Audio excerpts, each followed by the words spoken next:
Kamu tahu gak, kualitas kesabaran kita ternyata menentukan kualitas hidup kita. Semakin kita sabar, semakin kita bisa menerima hidup kita ini apa adanya.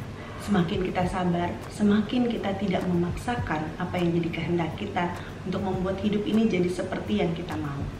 Tanpa kesabaran, kita akan jadi orang yang gampang frustasi, gampang stres, gampang marah, gampang sakit hati, hidup kita jadi nggak tenang. Ternyata kesabaran itu menambahkan satu dimensi ketenangan dalam hidup, sehingga kita jadi lebih mudah untuk menikmati hidup kita. Dengan kesabaran kita belajar untuk tidak mudah menyalahkan orang lain. Dengan kesabaran kita belajar juga untuk bisa mengoreksi diri kita sendiri. Kita bisa belajar untuk memperbaiki karakter kita supaya kita bisa jadi pribadi yang lebih baik. Kalau bicara soal kesabaran, saya bersyukur banget saya punya suami yang level kesabarannya ekstra. Saya ini orangnya nggak sabaran, dan saya harus banyak belajar soal kesabaran ini dari suami saya. Kalau lagi nyetir di jalan, suami saya itu tenang aja bawa mobilnya. Sementara kalau saya gerasa gerusu gitu. Karena anak saya sampai bilang gini, udah deh kalau bawa mobil mendingan papa aja deh yang bawa mobil, nggak usah mama deh. Kalau mama kita deg-degan. Jadi saya memang harus banyak belajar sih sama suami saya. Suatu hari nih kita pernah lagi di mobil berdua gitu ya. Dia jalan tenang gitu, di jalan tol kita sekitar 80-100 jalan gitu tenang.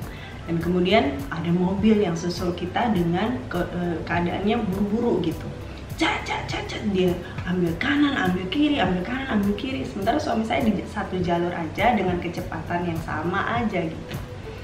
Nggak taunya sampai di pintu tol, begitu kita keluar dari tol, ya iyalah mobil yang tadi itu ada di sebelah kita. Bisa bayangin nggak? Saya sama suami saya dengan kecepatan yang biasa aja, kemudian kita juga nggak terburu-buru, terus kita sambil nyanyi, kita sambil ngobrol berdua. Sementara di mobil itu bisa kebayang situasinya, mungkin si istrinya udah stres kali lihat suaminya bawa mobil kayak kesetanan. Dia bilang, mas awas mas, hati-hati mas, gitu kan. Sementara kita tenang-tenang, sampainya sama gitu, keluar dari pintu tol mobilnya sebelahan. Jadi sebetulnya kan nggak perlu juga buru-buru begitu, nggak perlu nggak sabaran seperti itu, karena toh kita paling cuma beda beberapa detik, beberapa menit aja gitu kan. Pada saat lagi di restoran, saya sama suami saya lagi nunggu makanan. Aduh, makanannya lama banget datangnya. Saya udah kesel kan, aduh ini lama banget sih.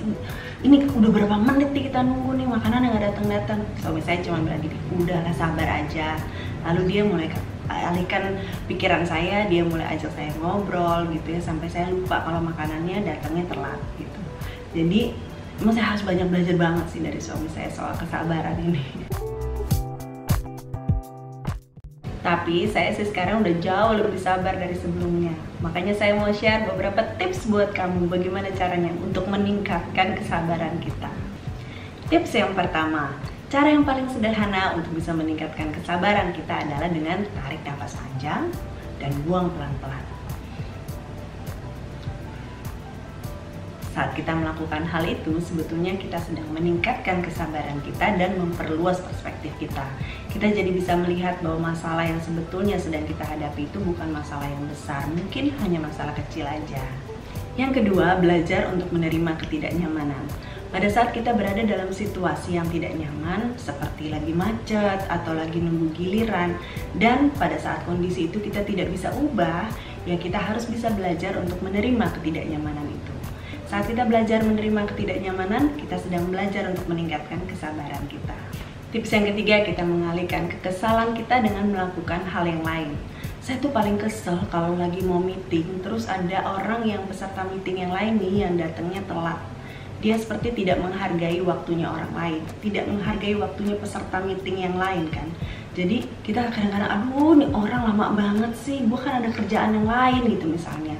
Jadi kalau pada saat menghadapi situasi seperti itu, saya akan mengalihkan pikiran saya ngobrol dengan peserta meeting yang lain, atau mungkin saya ambil handphone biar nggak pusing, saya coba scroll Instagram lah, lihat foto-foto yang bagus-bagus supaya saya nggak kesel gitu. Jadi itu untuk meningkatkan kesabaran saya. Yang keempat, jangan terburu-buru pada saat mengerjakan sesuatu. Kita memang hidup di era yang serba cepat. Segala sesuatu maunya cepat, segala sesuatu maunya instan. Ekspektasi kita segala sesuatu harus berjalan dengan cepat, dengan segera. Sehingga kalau ada sesuatu yang berjalan lambat, kita jadi nggak sabaran. Kita mesti belajar untuk injek rem, jangan ngegas terus, coba injek rem. Caranya gimana? Mungkin kita bisa mulai dengan hal yang sederhana. Misalnya kita lakukan meditasi, 5 menit aja setiap pagi kita meditasi. Duduk diam. Karena awalnya mulai meditasi itu memang ngebosenin banget sih, tapi pada saat sudah terbiasa itu enak. Kita duduk diam, kemudian tarik nafas, buang pelan-pelan, begitu aja terus selama 5 menit. Ya udah, itu habis itu kita jadi lebih sabar. Jadi melatih kesabaran itu bisa membantu kita untuk mengurangi stres, mengurangi beban pikiran, dan membuat kita jadi mampu untuk menerima keadaan apa adanya. Yuk, mulai hari ini kita belajar sabar sama-sama yuk. Saya udah mulai bagus nih kesabarannya, mudah-mudahan ke depan makin hari makin baik. Kita belajar sabar supaya hidup kita makin hari makin baik. Kita jadi pribadi yang lebih baik lagi sampai kita bisa jadi versi terbaik dari diri kita. Thanks for watching.